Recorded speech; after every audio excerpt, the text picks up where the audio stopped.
Good afternoon. Also warm welcome from my side.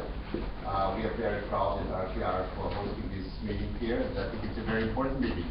So many participants found the way here to our premises, and I'm very happy that we came this way. A few words about the Competence Center for Internet Society. This is a platform which has been established by the Austrian government more than 2 years ago in the meantime. And this platform is aiming at fostering ICT politics in Austria, and it's aiming to help Austria pushing upwards in the rankings.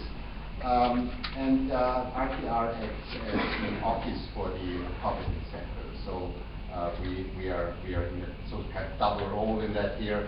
On the one hand, we are hosting this, on the other hand, our experts are working on many of those areas.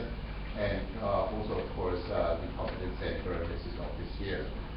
The importance comes from several areas, and you can see that the Competence Center creates so-called priority catalogs, which are forwarded to our government, and the Ministerial Council takes note of those priority catalogs. And in both the catalogs we have forwarded so far, and the Ministerial Council has taken note of it, we had open government data was a big focus in both of them. And I would like to mention a few words on the second priority catalog, which became reality at the beginning of this year. It was primarily setting up a project under the leadership of the Federal Chancellery in cooperation with the ICT sector. It's an open government data portal. And from there, the Competence Center has proved to be, so to say, an enabler for making joint projects between the public sector and the private sector. And open government data is one of those important drivers for these corporations. So with regards to the public sector, in Austria we have people whose Vienna and Linz are already available, and additional cities are planned. And there will be also a federal open government data national portal very soon available. We have in RTR, we have also a project running right now which will be ready and up and running at the end of the year. It's called the Speed Test project. And this project refers to a very important thing which comes from the regulatory sphere, and it's all about empowering end users. So in a connected world, in the ICT world, it is so important that people and things get connected. And ultra-fast broadband is one of those things to connect people. But this market only works if the end user has the ability to check whether they get what they pay for. And that's the reason why more and more regulatory authorities starting to offer tools on their website to empower the user to check whether this is the case. And it's not only about speed, it's also latency and jitter and all this stuff around. And this project you can then follow over time here. When it's up and running, we will start with beta phase probably October this year. And then I think this is a perfect basis for developers and a lot of other companies to base applications on this. So I think, for instance, if somebody wants to relocate and go from one place to another place and see what kind of offerings are in a certain place and what kind of measured speed is there and what kind of technical parameters are available. So that is one little example. So RTR is also on this track. With regards to the private sector, we have a call to action to use this data. It's a combination of data of the public sector, combine this data with you and your data. And I think the attractiveness of Austria as an ICT location very much depends on entrepreneurs, on companies which are willing to use this open government data and build their business on it. And I think this meeting here is a very important day, and this business day, so to say, is a very important basis for this, making this linkage between these public offerings of governmental data and the business potentials. So coming from there, I wish you lots of success and very good undertakings here, very good discussions, and I'm very happy to see what will be the outcome. Thank you, and all success.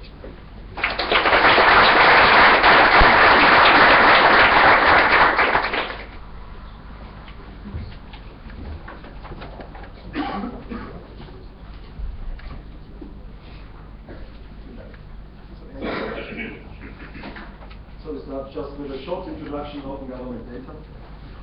Open government. So what I would like to introduce is at the beginning just an overview of open government. What is it? What is open data? Then going into a short overview what is happening in the European Commission in Europe and especially in Austria, because we are speaking about open data business in Austria. And then tell you a few words about relevant sectors and fields of open data business, business requirements and models that we have evaluated and seen so far.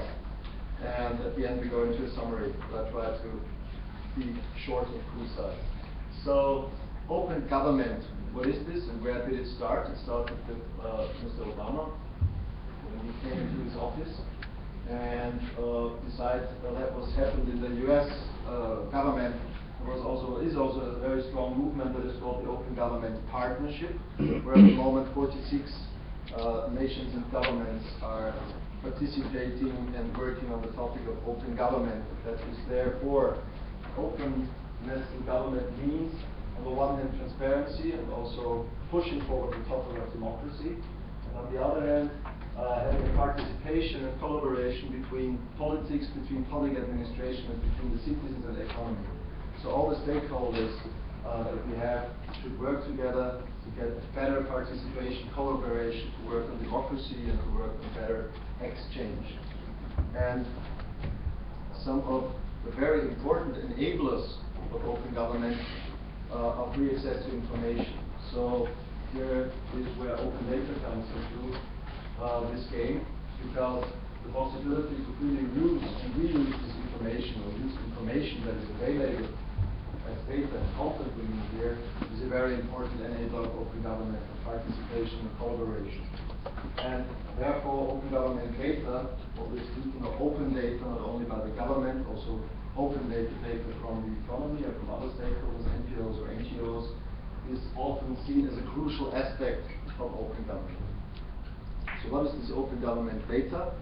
I would say it's a worldwide movement at the moment to open up data and information of the government and the public administration, but not only in this area, more and more also in the area of several other domains. And here it's now very important that it's not personal, so not individual related, and to open it up in human and what is new machine readable formats and open formats, not proprietary formats if possible, so that you can use and you can reuse this data. So we know an old paradigm in this area that says you can look at some information and data, but you're not able to take it and not able to play with it. And the new paradigm is look, take, and play the data and information. Do with it what you want to do, analyzations, visualizations, build business models on top of it, and so on and so forth. I don't want to tell you lots of this, I'm sure many of you know about this. There are about 8 plus 2 principles of open data that have been established in 2007 by 30 lawyers in the United States. But these are something of important indicators and factors when we speak about open data, what's the important thing. So we have a very nice model by this guy, I think you already know, the inventor of the World Wide Web.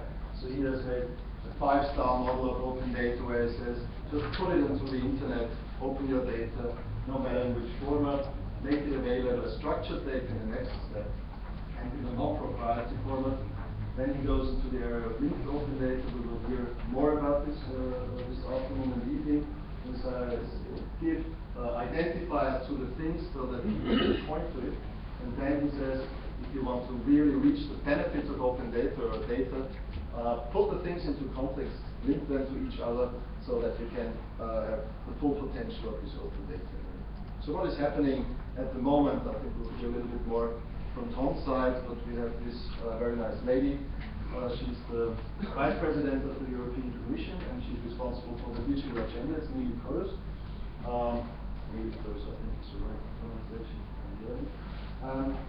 She's a big fan of open data, and the European Commission at the moment goes into this direction to open up data by themselves and to say that this is the gold of the future, but not only the European Commission is saying that, we will hear about it a little bit later, and they're really doing outreach and interesting activities. For example, in June there will be the launch of the European Commission Open Data Portal, where information and data from the Commission will be opened up for use and reuse. And there are about an announcement of 100 million euros for open data related activities.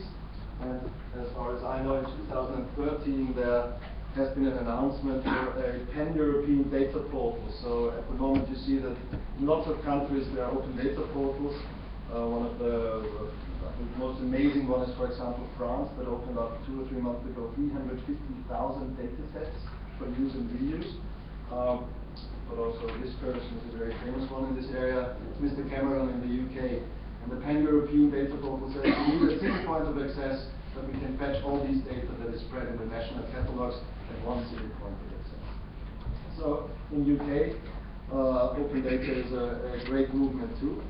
And we have highest political commitment there, so it is really working. So let's go into Austria, where we are located, and have a look what is happening here and what happened so far. As Mr. Serentschy pointed out, open government data is a DLSG topic. That's in our area, the federated system in Austria, and the competence center for the Internet Society. We have data portal of the City of Vienna since May 2011 now. It's growing, so there are ongoing releases of data sets from time to time.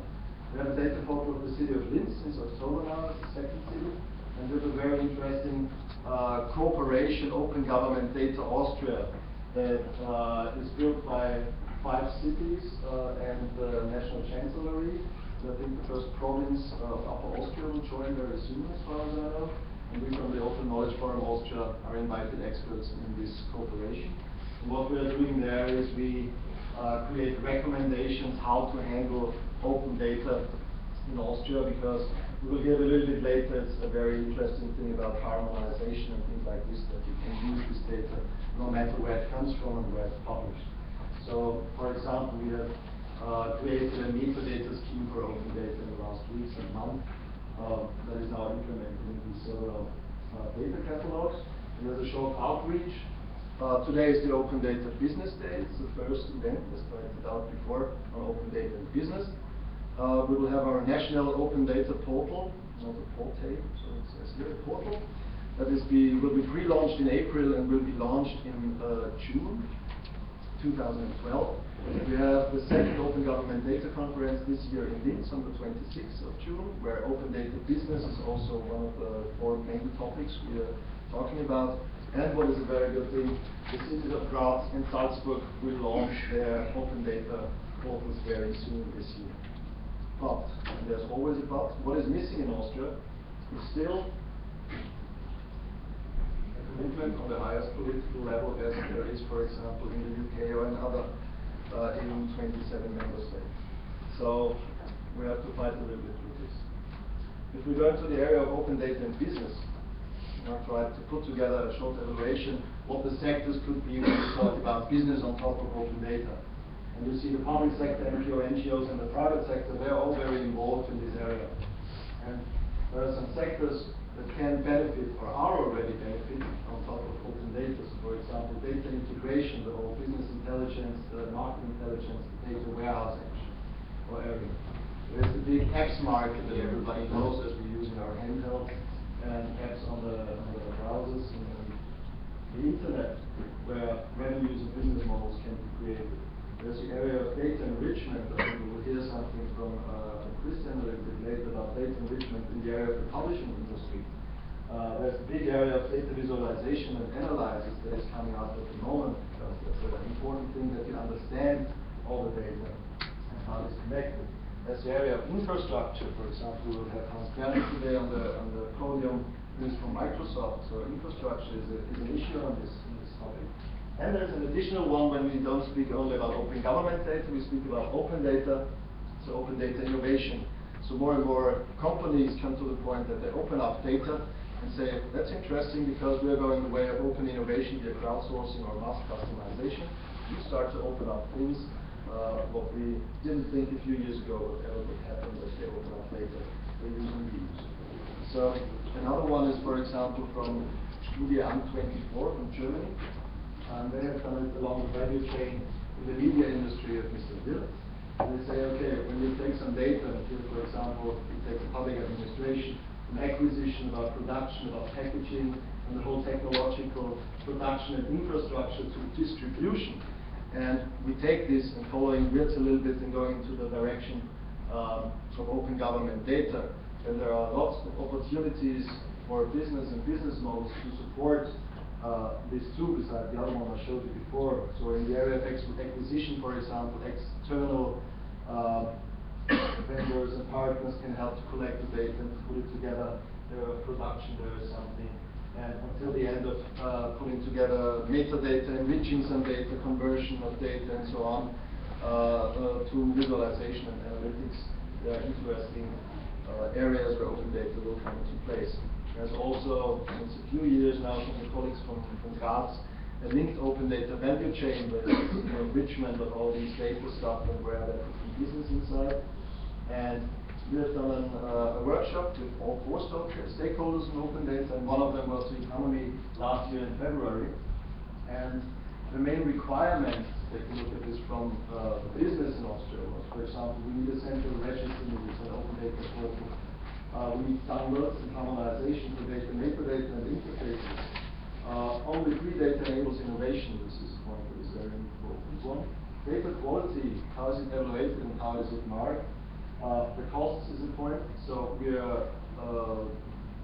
would pay for the data if we got some service level agreements on the data, but we need stable performance and scalable data systems, as well as, for example, the public administration should also only charge some marginal costs for the data they open up.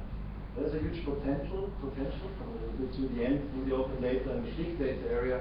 For example, there was a report of McKinsey of last year who pointed out figures about billions of dollars if you make efficient data management and handling. And thinking about the linked open data thing is, if the amount of data grows, so while linked open data, the approach of linked open data, and this one is a study from PricewaterhouseCoopers of 2009, is the better approach, but we will hear a bit from the keynotes. So in summary, what is next in the area of open data business in Austria, or wherever? Here we're trying at the moment to build some awareness in Austria's economy for the open data business field. That is why we are sitting here today and discussing the topic. Important one is to reach a critical market size, create some models for stable and high quality data provisions, to have useful potential and benefits by going the linked open data way, and develop products on top of it, transform existing models and business models, because they're changing on top of open data, and find new ones, and at least have a support, maybe in the area of measures and something else in the area of politics, to support open data business at the regional level. So, I'm through it, just a few things that are happening, that are announcements. If you're interested in the topic, at the moment the new EU Public Sector Directive, Information Directive, is on the way. There are big discussions on it. This could change a lot in the area of open data business. We have today the Data Businessday. If you're interested to speak more about big data and data and open data, come to the European Data Forum in Copenhagen in June. And we have the Open Government Data Conference in the end of June in Linz. And we got these slides, so there are some mailing lists if you're interested to discuss the topic of open data business. Just join us and come with us. So at the end, in the community, a very well-known sentence that David Eves is from the Center of Study Democracies in Canada. And I know we're making business, but when we speak about business, we always want to measure the things. And I want to just give you the hint here. He says building an open data, government data infrastructure is like building an electric power grid. It's hard to measure its impact on society and on economy, but it's evident that there is one. So maybe we can measure the things only in a few years, but I think we have to start this area. That's it from my side. Thank you very much. I'll hand over to Thomas, the next of the first keynote speaker.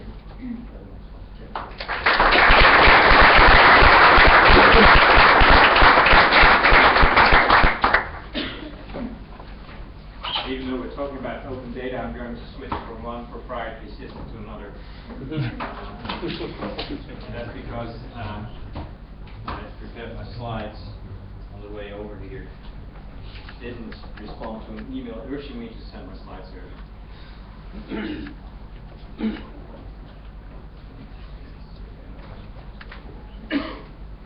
Right.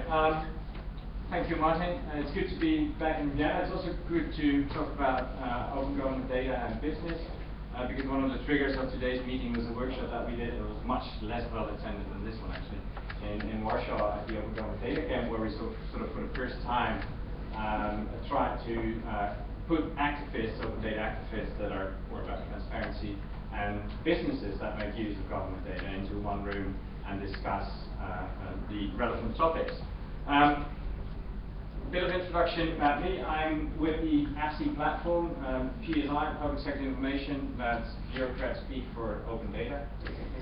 The ePSI platform has been around for already 8 years, I think, to promote the PSI directive, which is the European Commission's directive on opening up government information for reuse. And here we try to show examples of what's going on in various member states, because I don't know how to search for things in Bulgarian or in Norwegian.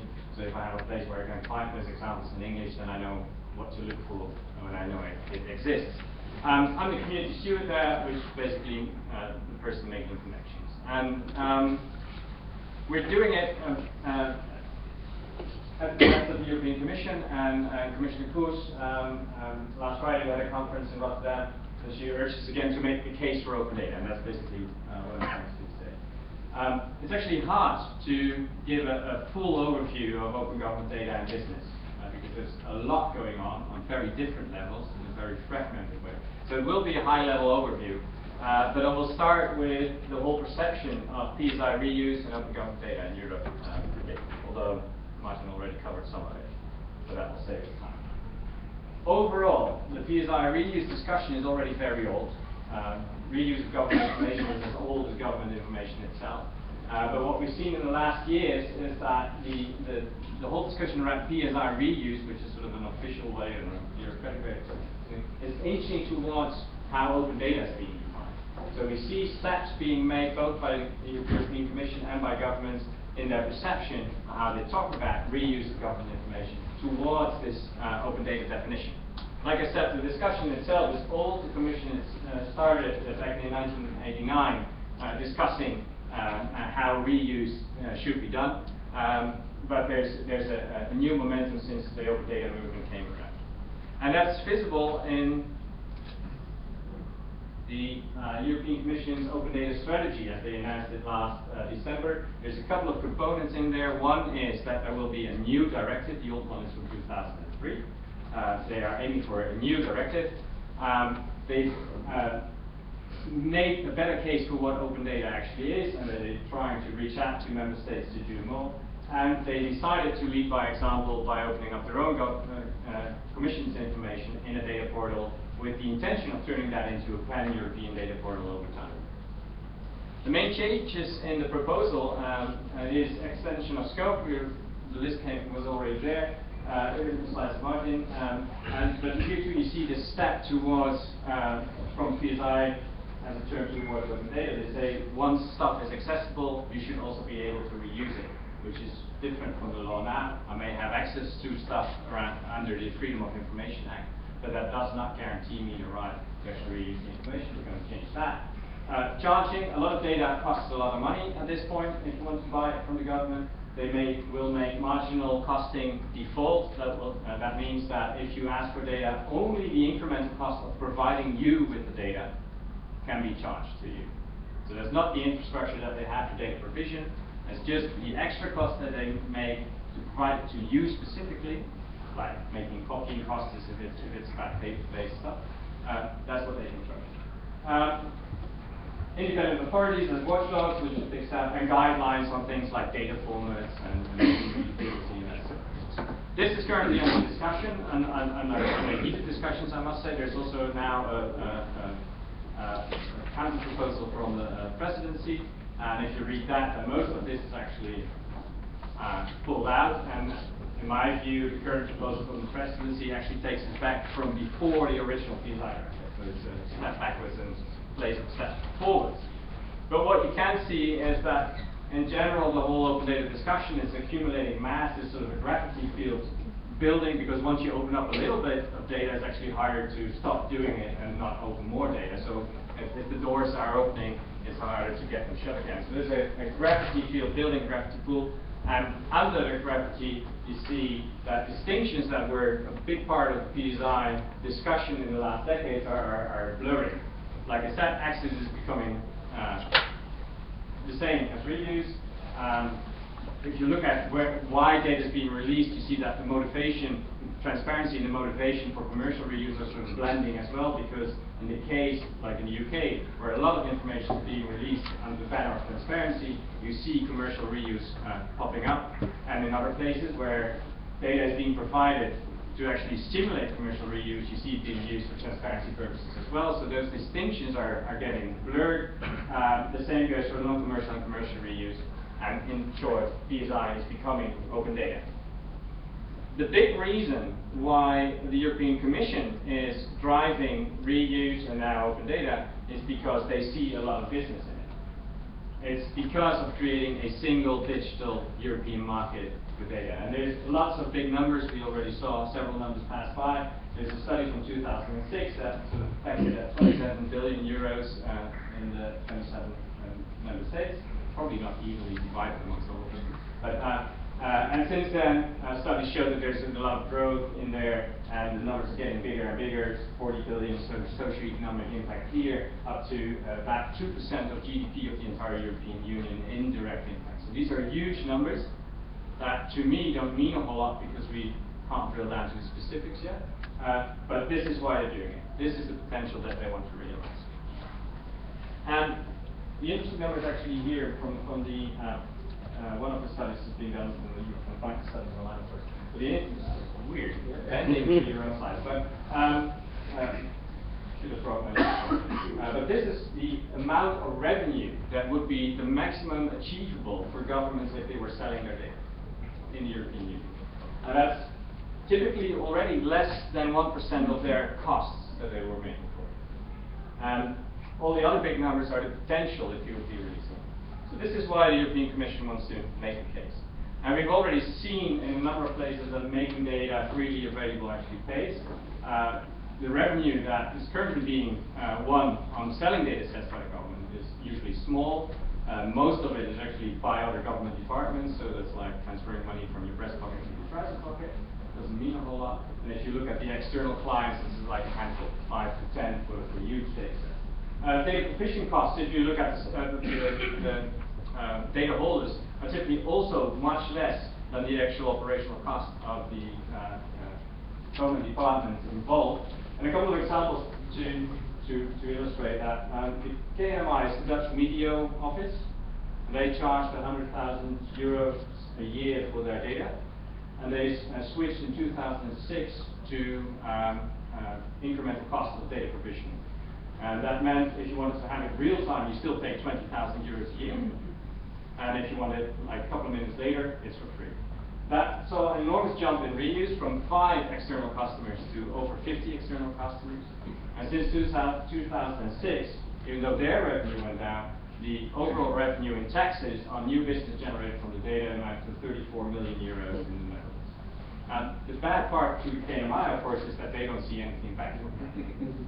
So that's something where we have to solve. Norway, we had a conference last Friday. Anton Eliasson was there from the Norway Met Office, and he explained that they were incurring about €500,000 cost in providing their data, that the number of data downloads is actually now bigger than their page views on their own weather forecasts. And he said, well, this is €500,000 cost is far below 1% of my operational cost, so maybe we should be spending more than that on data provision, because we're providing the service that he understands as part of his own public plan. So making data free pays in terms of reuse, jumps in reuse, and potential benefits to government elsewhere. But also new business emerges. There's been a recent study in the intermediary sector in Spain on released data sets. And those companies indicated that they had 750 million euros new revenue that they attribute to the release of those data sets. That's over a period of 18 months. And there's a lot of jobs connected to that as well. And in Finland, they concluded that, yes, if you reuse data, it doesn't mean much for existing reusing companies, but it means a lot for small and medium-sized enterprises that want to get into markets. I think that's one of the main clues as where this is effective. Okay, so if the case is pretty clear that's why are we not sort of already there? And that's because there's a whole bunch of barriers. Because if you start digging into the specifics, there's a tremendous amount of different things that you need to solve on many different levels. And I was in a workshop last year where all kinds of projects and companies and government bodies were coming together to actually list all the barriers that they encountered in real life. And I sat there and just wrote down what they all said and tried to cluster it. And the interesting bit is that the smaller clusters are sort of the tech and licensing ones in this. And that sort of probably points to the stage where we are, because the bigger clusters are the clusters about transition. This is about the change process that government bodies have to go through. From why should we do this? I have a political cover to, okay, we want to do this, but how do we pay for data provisioning and how do we make it work? And this big cluster is about the transition process for us on the outside. Because if we have access to data, how do we then figure out what it means, and how do we then figure out what to do with it? And if we want to do something with it for a longer time, we will have the business models and the organizational models to keep doing that. And there's another one, and that's about disruption, and let's say creative disruption. I want to, this one, this is in case, because we're also talking about linked data. This is the linked data cluster, and basically it says we have to do all this again, but then on a different level. Diving into those three clusters, transition for government, us, and disruption. First, transition for government. Like I said, this is finding the reason for doing it internally. Do I have sort of the coverage politically, and then can I build it up? And do I overcome all my fears that are here? And do I find a way of organizing this that fits with my public task, fits with my role that I see for my public body in society? And this is hard because you have to simultaneously, I still feel, I've been in this for a number of years, I still feel like I have to convince every single civil servant in every single public body in the EU. And that's not a very scalable way of doing it, but apparently it's necessary because there's so many different questions and so many different fears and hesitations involved. Part of the puzzle. Then the disruption cloud and the creative destruction cloud. Like I said, reuse of government information is old. So there are well-established businesses that are already reusing government data, and they're often paying for it, and sometimes because they then also get exclusive access to that data, or other companies get other conditions under which they can have access to the data. If you're going to open up data, then that will have to change. And the other thing is that a lot of public bodies, because of budget cuts in the 80s, were driven to selling their own data. So there are revenue models involved that are also being dissolved. So there's a lot of disruption here, both on the government side as well as on the side of existing businesses. And existing businesses often don't, especially if their business model is, I provide you access at a cost that you would normally have with the government for free. If that's your business model, then government charging for data is actually a neat way of sealing off the underside of their market. There was someone last Friday on the conference we organized who said, if there are governments willing to sell the data for €1 million per data set, that's because there are reasons why companies want to pay that, and that's because they want to seal off their market. So this is the area where, going forward, we'll see competition authorities step in much more forcefully than they have done now. And an example would be in the Netherlands, where there's a new law taking effect this July, where there's a discussion about where does public task begin and end. And if we know where it begins and ends, then government bodies should be precluded from building their own commercial activities on top of the data while not providing the data to others on the same terms, because then they're competing in the market. And if they are sort of building activities, then it means that they will be just another market party separate from the public task that they have to actually collect that data. So this is an area where we see all the legal cases, both where government is the good guy, where it's about fighting in court against companies who want to protect the markets. We've just had a couple of those court cases in the Netherlands, where the government wanted to open up data, existing reusers wanted to shield their market from possible competition around the postcodes, around the national roads database, because Plattform, the city guidance, was not pleased with that being released. And also court cases where government is more or less the bad guy, where it's about those cases where government now acts in the market outside of its public task, and companies are trying to gain access to that same place under the same conditions as that government itself has. So this is where the legal action is.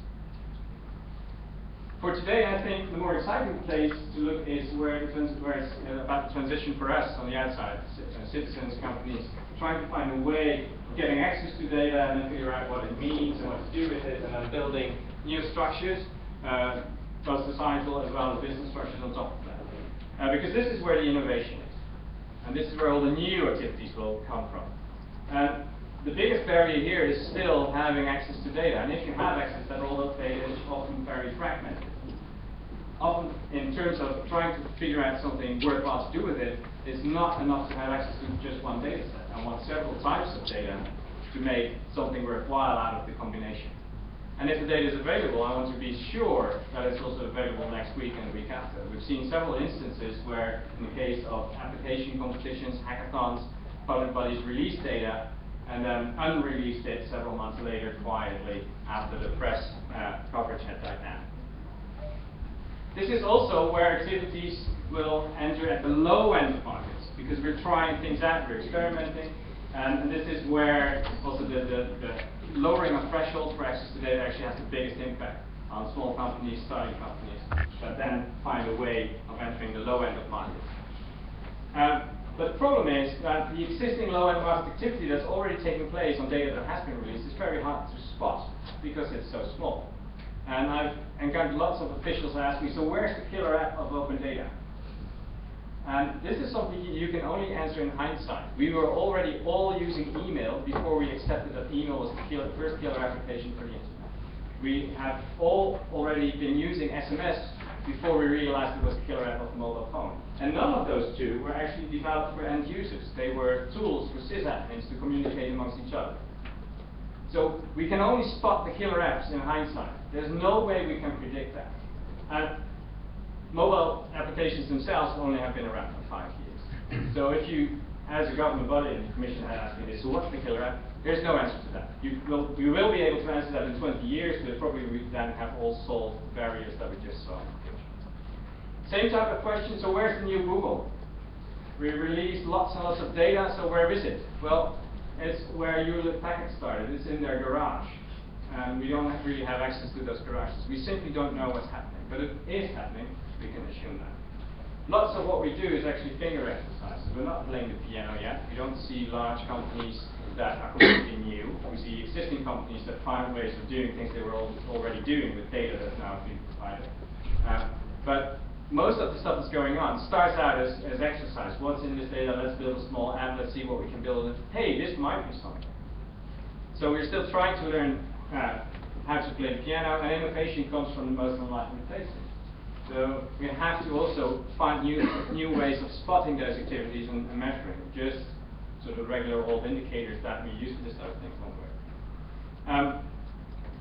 And we will be able to spot them after some time, because if you enter at the low end with a product that's probably crappier than the best thing that's out there in the market, but addresses a new group of people that now can afford that service, they will start up a trajectory of improvement and towards the high end of the market, and that will leave then another hole for others to fill at the low end of the market. And all the guys at the high end of the market will not see this as a threat to their business until it's too late and they get pushed out. That's how, at least innovation theory predicts it. But it does mean that instead of looking just at what can we do with the data and what type of product and services can we build from it, we also have to start looking at what's the costing structure, the cost structure around making that service around data. And do we address new customer groups, new groups of people that couldn't afford those type of services before? Like satellite imagery for the rest of us. You know, we couldn't do anything with it before as a citizen, but what if we could? Those type of things where you address completely new customer groups. And you need new types of distribution channels to do that. So when we're talking about new business models for open data, it's not just about what can we do now that we couldn't do before, it's also building a whole new structure and ecosystem around it. Typically we're still sort of and looking at great blue skies, especially today, it was nice. And that means that we're in the experimental phase. And that the main fix for all those barriers, all the puzzles that we still have to solve, is social scaffolding, community building. Things like these, where you get into discussions between public sector bodies, businesses, citizens, to try and figure this out step by step. In the picture, this is the project lead for the Dutch National Data Portal. He pops up in this sweater. He has various versions of it, also in purple with golden lettering, because then Crusade was the new gold. But he pops up in that sweater in every meeting, regardless of the letter. And he goes to the minister dressed like this, because he wants to make a point. And these guys are data holders in the Netherlands. He's from the Ministry of Agriculture, like you see. This guy's from the Ministry of Education. And they go around like a traveling circus to make the case for open data. And this is the type of interaction, the type of dialogue that you need to make steps forward. Another angle there is that we have to think about what type of problems are we solving. I see a lot of apps being built, which are interesting, but they're being built because of the people who build it love playing with the technology behind it. But if it's about solving a real problem that you have, then there's much more business opportunity in there. So if you take two similar applications, I would say one is much more innovative than the other. So this is the first. This is an application to find urinals in the city of Amsterdam. This was built in 24 hours and stuff like that. And while it's nice and how it looks, and you can download it in the App Store, this one, which does the same, is actually much more innovative because this one solves the problem. This is a map of all the public toilets in Denmark, built by a 65-year-old lady with no previous technology knowledge, but who had a problem. She didn't know where the public toilets were in the city, and she had a bladder issue, so she didn't dare go shopping. And she had friends who also didn't dare go shopping.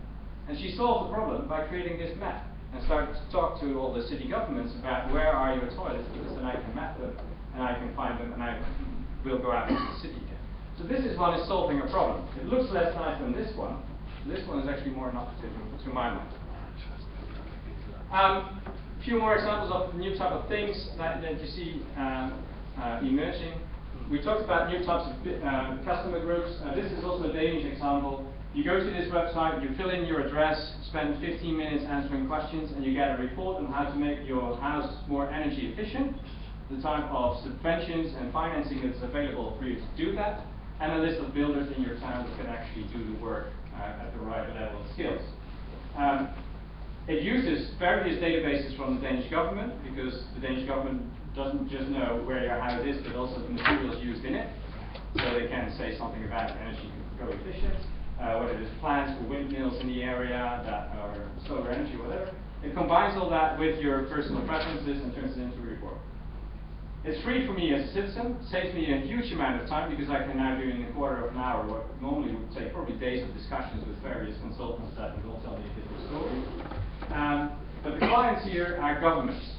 He's selling this to local authorities because cities either want to stimulate building and construction in their town, then this might be a way of creating new demand for construction, or they want a greener image, or they want to do something about CO2 reduction, and then this is a way of sort of trying to get the citizens to do that. So he found a new group of clients for a service that is basically sort of new type of government service that's on the edge of where the public task ends and where business starts, and it's a huge time saver to citizens.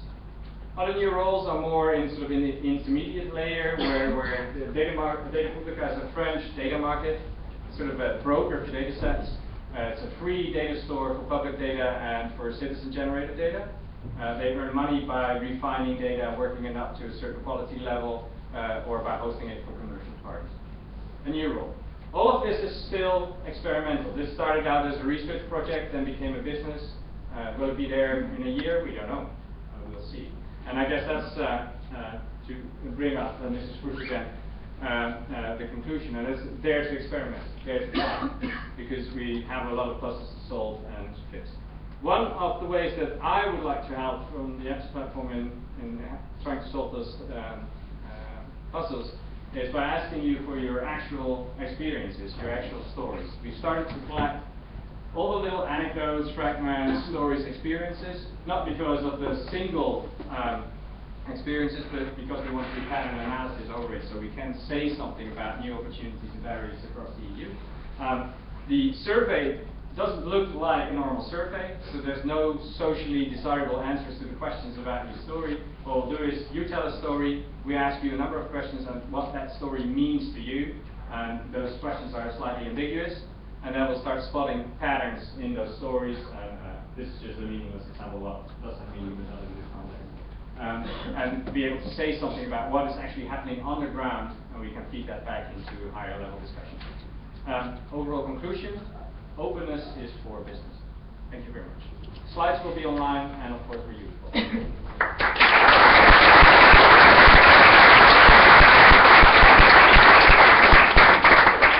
Time for questions. If there are any questions to Tom, feel free to ask them now or also later in the break.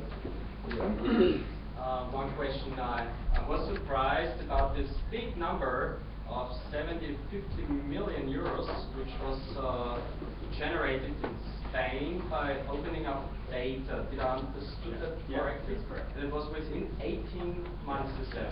Can you split it a little bit apart? What actually happened? Which There were a couple of key registries released, and successful info. There's just the big data sets, so not small stuff, big data sets. And these are all intermediaries, so they resell it in a repurposed way to their clients. And this is a big number, but it's what those companies themselves attribute to data. And I understood from the government that actually all the data downloads, 40% is actually inside Spain. So more of the data used actually outside Spain, but they have no way of establishing that data. The report is online, so all the details are in there. But it's what companies themselves attribute to open data use.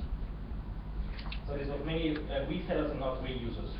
Those are resellers. Okay. Yeah, they work it into their info products. Yeah. So they had an existing client base. They had an existing way of distributing that. These are not new businesses. Yeah, with similar values, those are not resellers. Yeah. Any more questions? Maybe later, otherwise we are here for the evening. Thank you very much one more time. Thank you.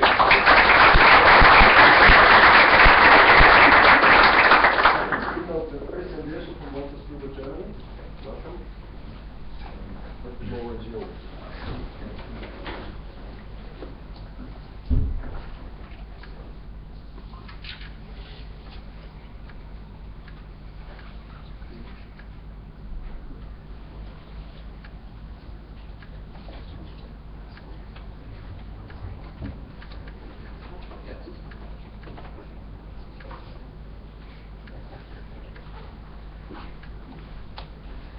Okay, so hello everybody. I would like to drill down a little bit what Tom was talking about. So I want to focus on a rather specific case where we are working in. So I'm coming from a publisher. So mentioned like a reseller before, so that's my role also. But not only, you will see. What linked open data really means for us in our work right now already and in the future that will be in the next 2-3 years. So there is business potential in there. There is already some business out there, and I will go into detail on that. So what I will talk about, I have one slide on my company. I will talk about what we are doing right now. I will then focus on some aspects of our supply chain and talk about business opportunities with linked open data in this supply chain, and then I will make one final summary slide. So who are we? So we are a legal publisher.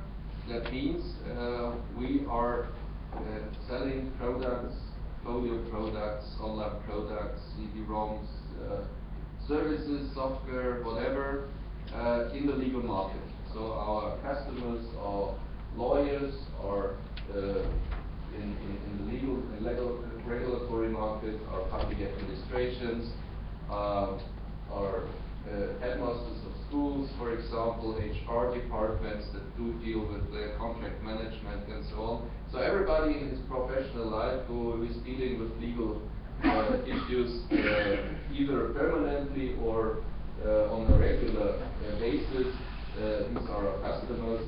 So also public health insurances, for example, are also our customers. In the legal and regulatory market, and then we have another business unit which is about tax and accounting. So we are talking about solicitors here and everybody who deals with money and taxes. So this is the second target group in Germany. Overall, we are part of Wolters Kluwer worldwide, so Tom probably knows, because we are actually a Dutch company. We are present in around 40 countries in the world. We have 3.6 billion euros revenue, 19,000 people worldwide. And in addition to the target groups I already mentioned, where we are active in Germany, we also have, in addition, financial institutions, so that's more about compliance, and health providers. So this is really about medicine and daycare and so on, so for nurses and doctors and professional aid there. So this is what we do. And talking about open government data, you can already see that we have, let's say, a special role amongst other publishers. Because by definition, as a legal publisher, we are interested in open government data. Because this is our business already right now. So, because we already have a lot of government data that we resell to our customers. So if you have a look at the content supply chain, it's similar to a slide that Martin was showing. So what we do, we acquire content either from official sources like governments, like courts, whatever. Then we enrich that content. Then we bundle that content. So select content, we publish it in different formats, whatever, as online, as folio. Then we have a sales process, customer service, and at the end there is a hopefully happy customer using our products. So the thing is, and that's what I want to make clear here in the 10 minutes that are left, in each and every major step of our content supply chain, open data and the technology that comes with it is business relevant for us. So there are always two sides to that. I wanna make clear. The one hand is data. So getting new data to enrich the content, or getting existing data in another channel, that is helpful. So the data is such. But in order to make that sufficient for us, we also have to use the technology that comes with it. So we have to build knowledge around semantic web technology. So like RDF, like SCOS, like triple stores, like ways to link information to each other, which is a completely new technology for us. So we are not really used to that. But this is part of the same game. So it's two sides of the same medal, I'd say. So, for the first part, content acquisition. So, the thing is simply, I have here a screenshot of a product that we have. We already, as I said, publish a lot of legal data. So here we have a court case, German court case, important one from the Bundesarbeitsgericht, it's about labor law. So, if the European Commission or the German government would change their way of publishing data in a machine-readable form, which is based on semantic web standards, for example, this would mean for us in Germany, only in Germany, that we could save around 400,000 euros a year. Because this is what we currently do to collect all the stuff, to convert all the stuff, and so on. So, only if we think that through, that means if that was available, I had a complete business case for investing in that technology. Because that is already paying off within 1 or 2 years, and that's it. So, and then I could use the technology for all the other things that are following in the next slides. And I'm just talking about Germany. I said in Europe we are present in 24 countries. So there's a high really benefit for us simply concerning our cost structure for primary sources. The second thing is, of course, and this is very obvious, since we enrich data. We enrich the data from our authors, we enrich the data that we get from the primary sources, and if we were able to enrich the data with existing open data out there, which is of value for our customers, without any or almost any additional costs for us, this would make our products better, existing products better, and it would of course give us the opportunity to raise revenue, so the products would become more expensive, for example, or we could reach new people with that kind of thing. So enrichment with open data out there would really boost our possibilities to enrich our data with, without really having to, because this is what we are currently doing, without having to add editorial staff or just taking new information to that. This is very, very costly. And this is also very, very not really precise in some degree, because if you have 10 people doing the same thing, then they will do it differently, because they are humans. So this would also boost the quality of our products and give us new business opportunities for new kinds of products that we currently simply do not cannot support. Because the effort to put the information in the product simply does not pay off. That's the situation. That's how it is. Third thing, if we have the technology in place, then suddenly we can of course change our role also. So from being a reseller and a customer of open data, we can change to a role being a publisher of open data, which gives us, that's the last slide of Tom, which gives us the opportunity to reach new customer groups with new kinds of products, with new kinds also of getting in contact with people that we never did before as a publisher. And this is what we actually are doing already. So what we have here, we will publish within the next 2 or 3 months. For example, publish thesauri, so vocabulary, information, here about German ports.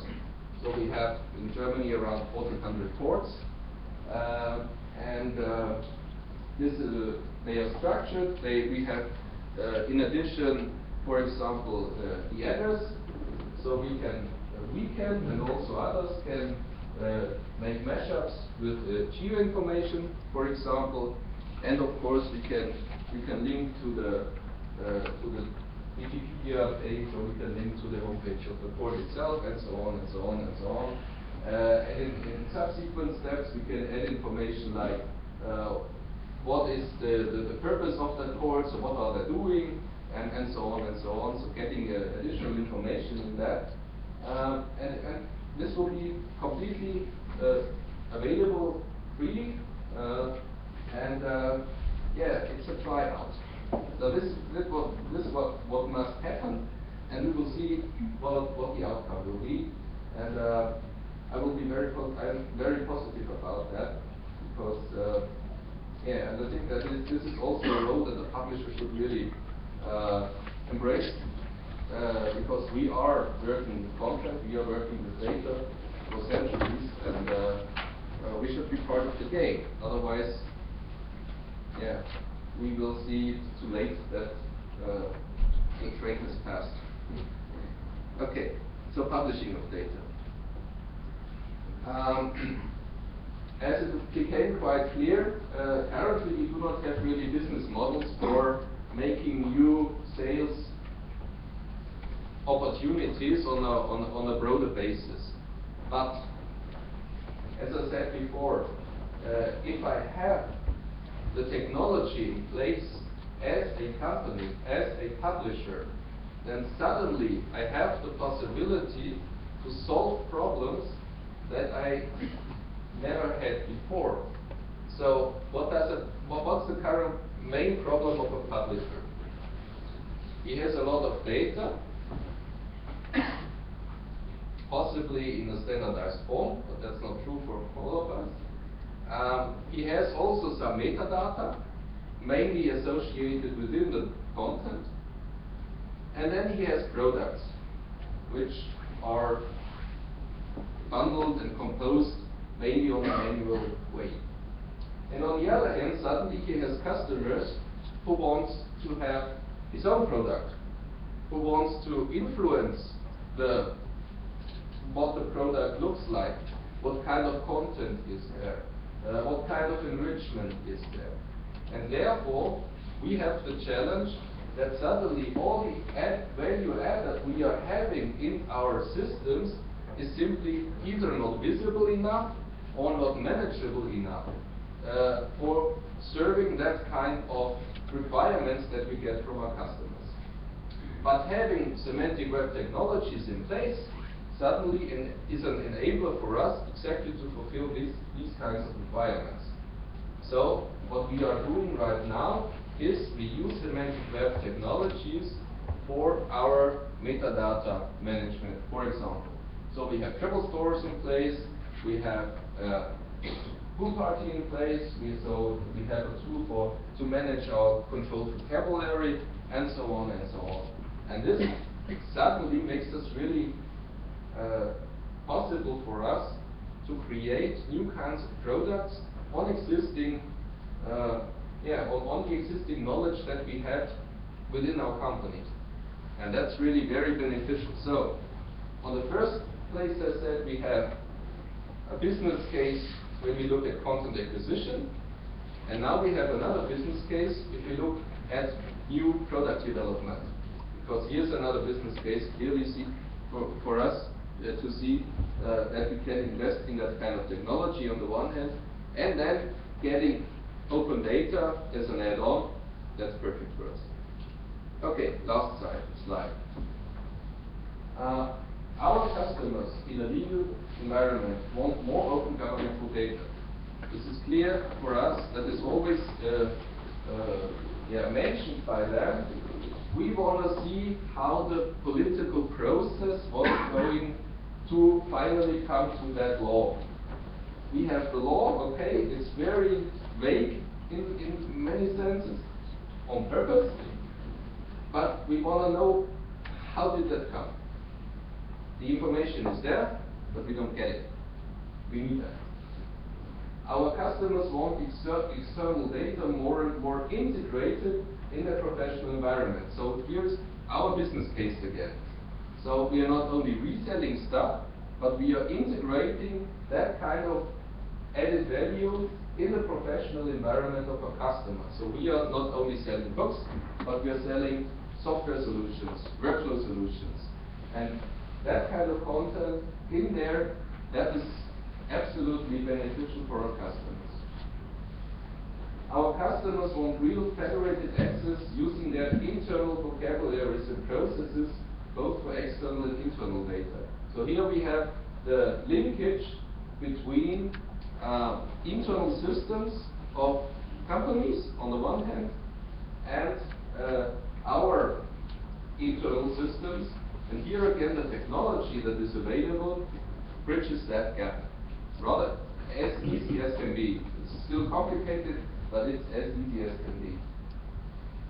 Our customers want to use content in any format and on any device.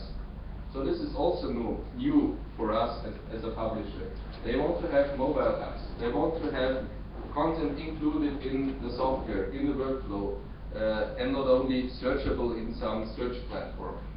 in order to make that possible again, we need to have ways of dealing with complete different chunks of content. Not only, we're not talking about, I don't know, 100 pages chapter that you can drill down in a search platform. That doesn't work for that kind of new environment. And our customers want to leverage our knowledge about structuring and enriching content and data for their own purposes.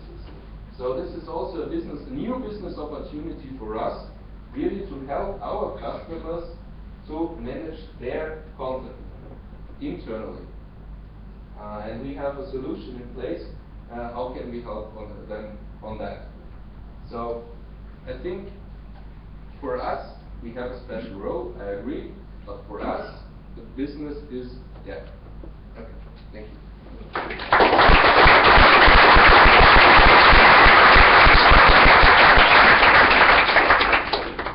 Questions for Christian on the complete use cases, Wolters, Kluwer? Okay, maybe later. Thank you very much. Okay. The third one is Andreas from Semantic Company. Our keynote before we go to a break, and then we have our panel discussion. Yeah.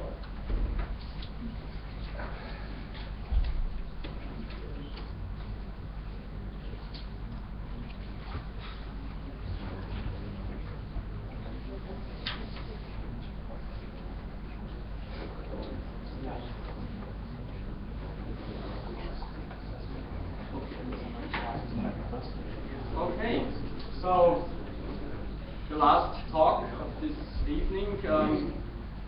Good evening. My name is Andreas Blumauer. I'm from Semantic Company, and I will talk about open data for enterprises. So the question is, how can enterprises make use of open data? And when I talk about enterprises, I mean actually what Christian meant by customers. So the customers of Wolters, Kluwer are, in my sense, enterprises. So just a few words about my biography. I was always caught between two chairs somehow. So on the one hand, the business needs, because I was studying business informatics, and on the other hand, the spirit of the web. And I would say that open data is something which came in from, it's a very webby thing.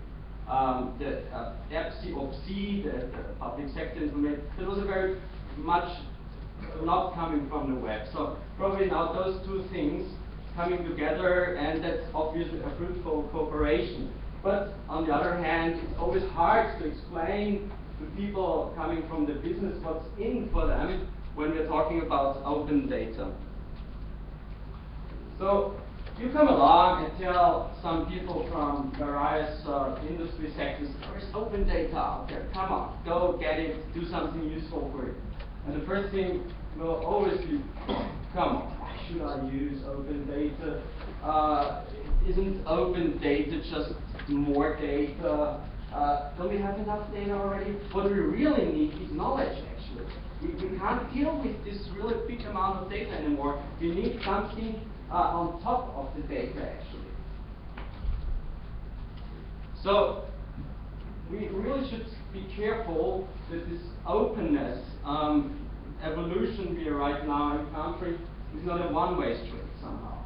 So we really should try to put in place really nice arguments for business people. Why is that? So first of all, I would like to show you kind of the existing open data model, I would say. I call it open data 1.0. So on the left-hand side, we have the government. Then there is open government data publishing. There are app makers doing really cool stuff on top of this data. And the citizens are somehow those who benefit from that by using smart apps, for instance. But you can see there's a little data going back also to the app makers, of course, so they can collect, let's say, statistical data. There's kind of a crowdsourcing mechanism sometimes where also governments can benefit from. And there is also kind of a money coming back, I wouldn't say very much, If you think about all these Android apps or iPhone apps, you probably earn, I don't know, 2,000 euros or something like that. So it's not really interesting for really large enterprises, obviously.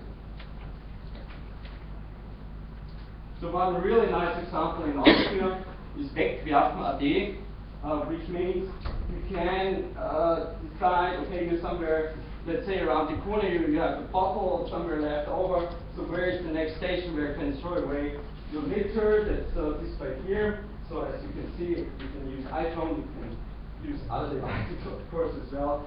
So, and there is kind of a crowdsourcing mechanism also implemented. So that's the typical way when we talk about open government at the moment.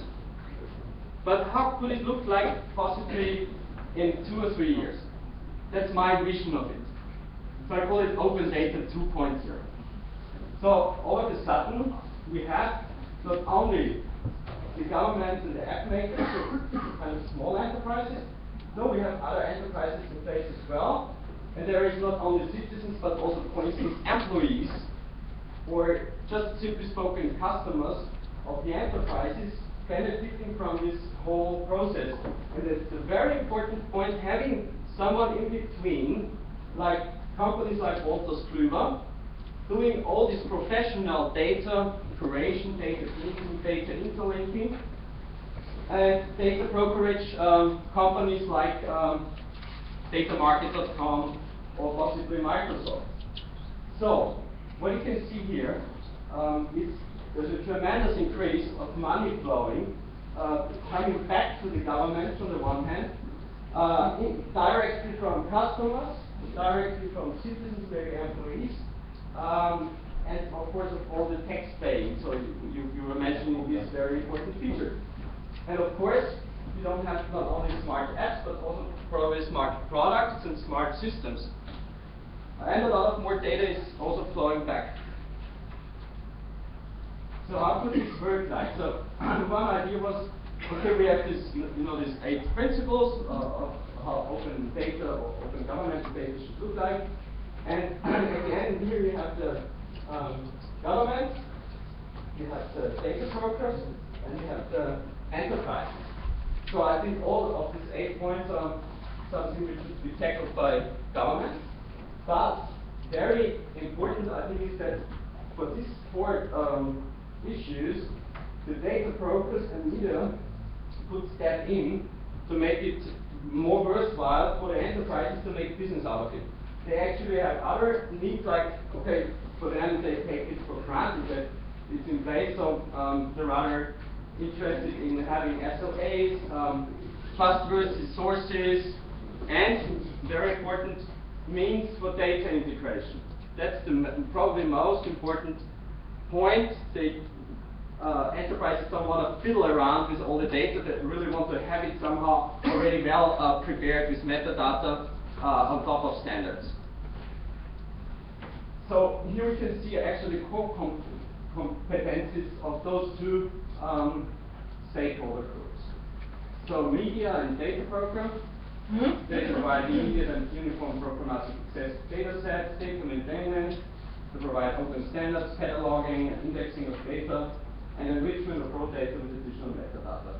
So that's something which shouldn't be done necessarily by the governmental organizations. Of course, partly it should be already prepared, as you can see here. I would say that those points should only be done by someone else, should be well prepared, but actually in between the governmental organizations and the enterprises, that's the core competencies of media industry. And then you have the enterprises. What are they doing? They have the ability to link the data in a way that customers benefit from integrated use. So actually, they're the ones who have the domain knowledge. They don't necessarily are the experts in data engineering, but rather in the experts in their special domain they're working in. So they can benefit from this already somehow prepared to be linked data to the needs inside their domains. And then, of course, they're experts about their customers, obviously. They know what they need. They know which visualizations they probably need. They know how to communicate and distribute the data.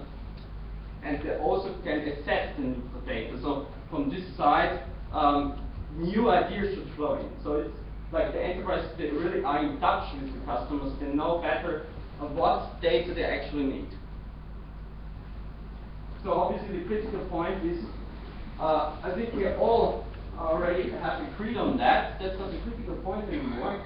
To my opinion, it's very important to have enterprises in this game. Otherwise, somehow we will run out of money. So governmental organizations can't afford filling up the whole infrastructure by themselves, more or less. So open and external data obviously should be integrated with internal databases. That's the point. Then the enterprises are in at that game. So it's actually three ways how to handle with open data. First is use open data from the web, as what Christian pointed out.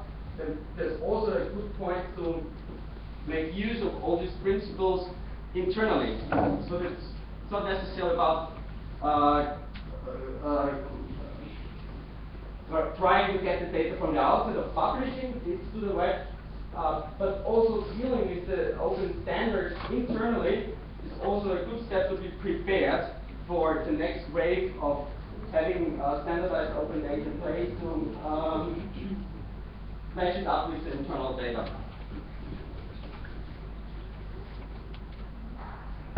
And there are two different, would say, perspectives on open data. There's more the technical perspective. So why should we use standards? We have already APIs, we have XML, and of course the business guy is rather asking, why should data be linked at all? So that's not clear to me. So what's the point? That's I'm amazed we didn't see that linked open data cloud in the other talks so far. So I'm the first one. By the way, that's about 35 billion facts big now, this cloud of data. So that's one estimation, we don't know exactly. But we've seen just before, for instance, Wikipedia content, so that's somewhere here, that's stored in a semantic sister of Wikipedia called DBpedia. And by the way, the group which invented the DBpedia are here with us today in the evening. So Serentschy is here, so if you're interested in talking with him about this, let's say, central hub of the LOD cloud, that's your chance. So, the technicians, first perspective, why should they use linked data? That's the traditional way how to do an integration. So you have various structures and sources, and you do the data integration actually on top of the application level. And when we talk about linked open data on top of standards, the integration is really done on the data level, not anymore on the application level. So you have actually a single point of access to all of your data. And you could imagine that you will save a lot of efforts and money by doing data integration. When you simply add another source, you don't have to touch the application necessarily. You do the integration still on the data level and still have this your single access point to do your application. So that's something I would say tremendous new when you think about data integration methods from the 70s, 80s, 90s. That's a new way to do data integration. And of course, I wouldn't say that linked data is the solution for everything. You don't need linked data for everything. For instance, if you just look for pizzeria in the neighborhood, you don't need linked data. If you just want to have a biography of Albert Einstein, you don't need linked data necessarily. But in many other cases, when you want to discover really new interesting relationships and ask complex questions, just think about very complex domains like pharma or renewable energy and stuff like that. Then here we really can offer interesting methods to link data in a very cost-effective way. So I want to drop some words also about the survey we're just doing. It's still open to participate. So one question was also, open data generates economic benefit, especially when data can be linked in new ways. Is that correct? And 75% said yes, and 21% said maybe, and only 2% said no. So that's, I would say, pretty clear.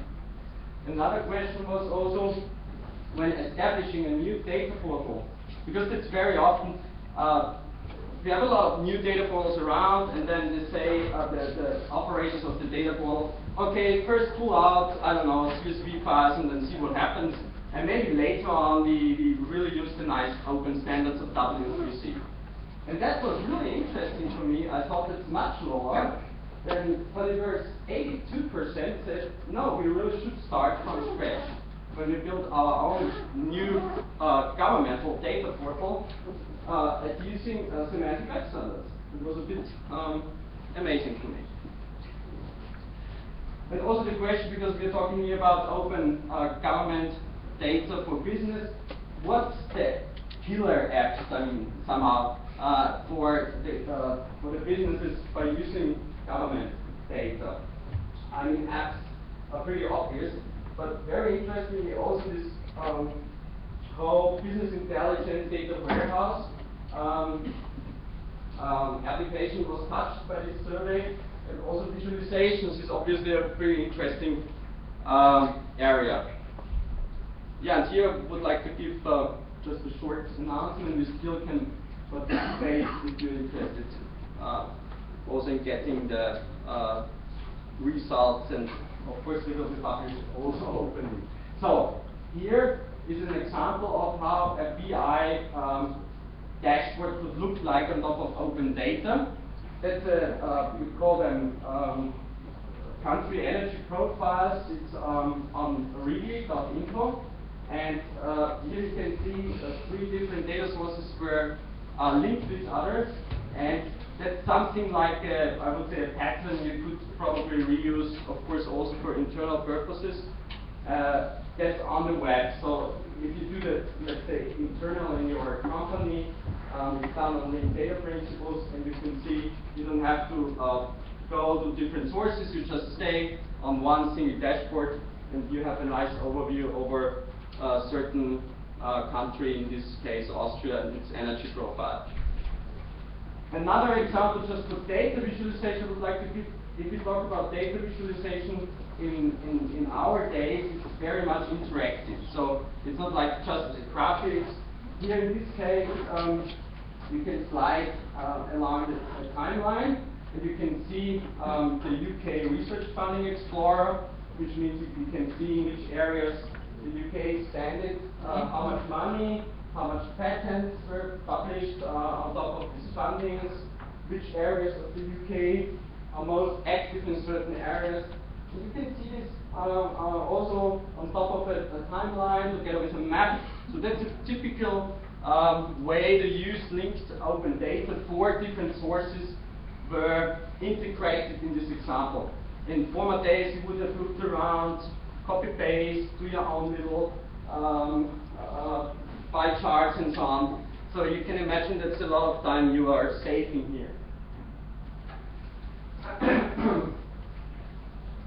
Yeah, and last but not least, another killer application, of course, is always this semantic search, semantic web search. In this case, it's a good example. If you use Wikipedia instead of Wikipedia, for instance, you can ask really complex queries, as I said before. So for instance, if you look at which airlines are subsidiaries of Lufthansa and have the hub airport in Munich, it probably takes you about, I would say, 30 minutes. If you do that by hand on Wikipedia, maybe 10 minutes. But here it takes about 1 minute. So you can really simply drill down the whole resulting at the end you get those 4 airlines. So I think that, if we're talking about data cubes and stuff which is usual in the business intelligence world, that's here. It reminds a lot on these technologies, but what's new here is you just can get more and more data out of the linked open data cloud and do even more complex queries. Okay, now come to an end with 4 points actually. we should break up the silos and go for a more connected and connected world. You can do it the RDF way, which is the standard for doing that. Enterprises obviously seek for solutions which can digest data from the web and from the internet to mesh them. Linked open data can help you to extend existing BI applications and also search, enterprise search solutions. And enterprises tend to standardize ways to process information anyway. So the question is, how should they do that? Of course, at the moment, you're still working more or less on top of some proprietary XML formats, but a good alternative would be a self-describing data model called RDF, standardized by the W3C. Yeah, that's about it. And I think, yeah, Semantic, please come. It's on September 2012, this year. And Smart City of Vienna, it's in May. That's it. Thank you. Thank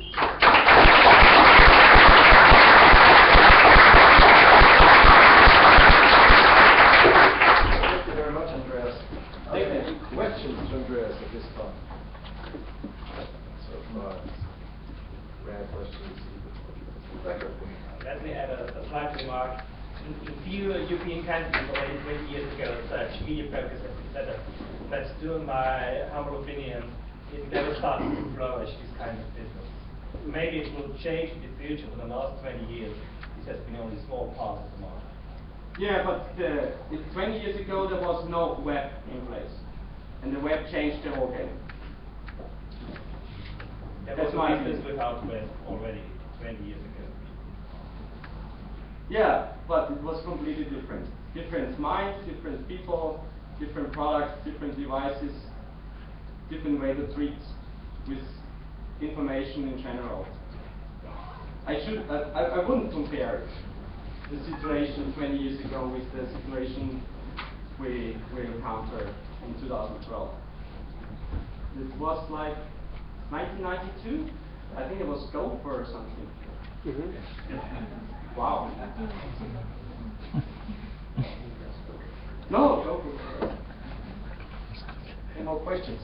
Okay, so let's go into a break and we will start the panel discussion at 7:30. So about 15 minutes. Enjoy some drinks, refreshments, fresh air.